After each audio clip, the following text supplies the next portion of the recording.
الله. وقليل من الناس من يقف عند كلمة يبايع، وأنها من البيع، أنها اتفاق، وأنها ترجمتها مصطلحات العقد الاجتماعي أو العقد السياسي الذي جاء في تاريخ الأمم بعد تجربة طويلة من الصراع في أوروبا وغيرها، فسمي بأن ما بين الذي يضبط العلاقة ما بين الحاكم وما بين المحكومين هو عقد. هذا العقد سبق إليه الإسلام، وهو العقد الذي تترجمه البيعة باسمها وبمضمونها وبمصطلحها كما هي في القرآن الكريم، وكما يعني طورها الذين كتبوا في الأحكام السلطانية أي في الفكر السياسي الإسلامي. هذا الأمر تنفرد به الأمة الإسلامية في هذا الوقت بهذا الشكل الذي هو شكل يعني له مضمونه وله أساسه في أسس المشروعية، مشروعية هذه الإمامة العظمى التي هي مشروعية النسب الشريف، وهي مشروعية التاريخ والامتداد الطويل، مشروعية النضال الوطني، مشروعية الانخراط في الحقوق، مشروعية حماية الملة والدين إلى غير ذلك المشروعيات. نحمد الله على ذلك ونجدد في كل يوم مثل هذا اليوم يعني الذي تأتي. والآن نرى أن أهل البيعة الذين احتار فيهم الناس الآن المغرب بكيفية يعني سلسة جدا انتقل من أهل الحل والعقد إلى ما يناسب النموذج الديمقراطي، فنرى أن المنتخبين ومن يمثلون الأمة هم الذين يأتون لنفس البيعة. فهذه المطابقة بين عهدين وبين نظامين لم تتحقق إلا في هذا البلد بفضل هذه الإمامة العظمى التي نسأل الله تعالى أن يجازي عنا أحسن الجزاء. عقد البيعة الضاربة جذوره في التاريخ شكل على مدى قرون أحد الأسس التي تقوم عليها الخصوصية المغربية الفريدة ممارسة وقانونا، كما يجسد العمق الحضاري الذي تتميز به المملكة. عن البيعة والولاء في التقاليد المغربية أعد عبد الهادي الجحفي، رشيد بالحاضي وسعيد إجاسي الورقة التالية. فضاء تجمع ولاة وعمال صاحب الجلالة على جهات وعملات وأقاليم المملكة قبل حفل الولاء، فضاء شيد على مساحة 4000 هكتار وزود بمختلف المرافق الضرورية لتوفير كل شروط الراحة لرؤساء الجهات والأقاليم والجماعات المحلية وممثلي المجتمع المدني والإدارة الترابية. وفود جاءت إلى العاصمة لتجديد روابط البيعة والولاء لجلالة الملك.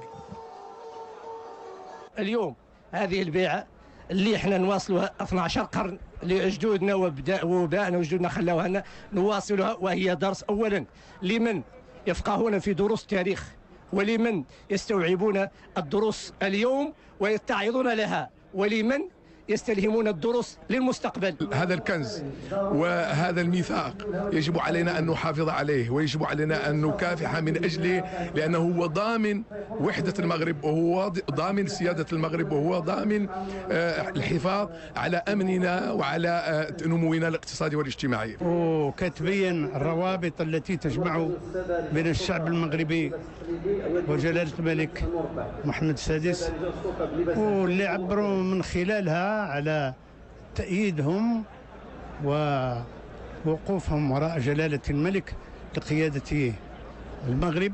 حفل الولاء هو رابطة تاريخية بين القبائل الصحراوية وتوارثها أبا عن جد تجاه الأسرة العلوية والجالس عليها. حفل الولاء والبيعة حدث يعكس العقد السياسي والاجتماعي والروحي الذي يربط المؤسسة الملكية والشعب المغربي.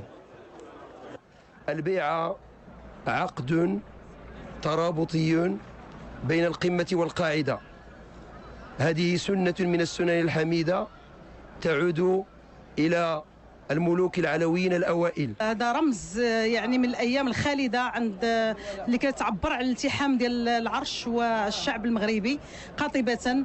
وأنا باسم المرأة المغربية كنشيد بهذا اليوم اللي هو يوم خالد بالنسبة لنا. هذه العادة هي بطبيعة الحال عبر التاريخ، عبر الأجدود ديالنا، عبر الأجدود ديالنا، عبر الوالدين ديالنا، وتبقى مستمرة. وهذا ما تيبين إلا على التلاحم والتماسك اللي كاين ما بين العرش وما بين ما بين السكان.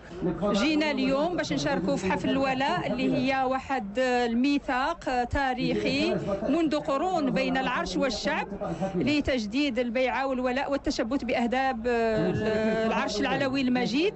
البيعة كتشمل جميع المكونات ديال المجتمع، جميع الممثلين ديال المجتمع، جميع المؤسسات ديال المجتمع اللي كتلاقى في هذا النهار هذا باش تجسد البيعة التاريخية اللي كاينه ما بين الشعب المغربي وما بين جلالة الملك. من خلال المجتمع المدني ومن خلال النخبة السياسية ومن خلال المنتخبين كيجددوا فيها الارتباط بين الشعب والعرش. وهاد كنظن ان هاد طقوس تاريخيه اللي كتجمع المغاربه ملكا وشعبا. هذا إرث كبير واللي كيخلي هاد الخصوصيه عند المغرب دون دول اخرى، اللي كيخلي اللحمه بين العرش والشعب للمستقبل. مرة أخرى يجسد حفل الولاء لهذه السنة الميثاق التاريخي بين أمير المؤمنين وأفراد شعبه الوفي، ويؤكد بأن الملكية في المغرب هي مؤسسة أصيلة متمسكة بقيمها الروحية وبتقاليدها العريقة، قيم وتقاليد أمنت لهذا البلد الأمين المجد والاستمرارية.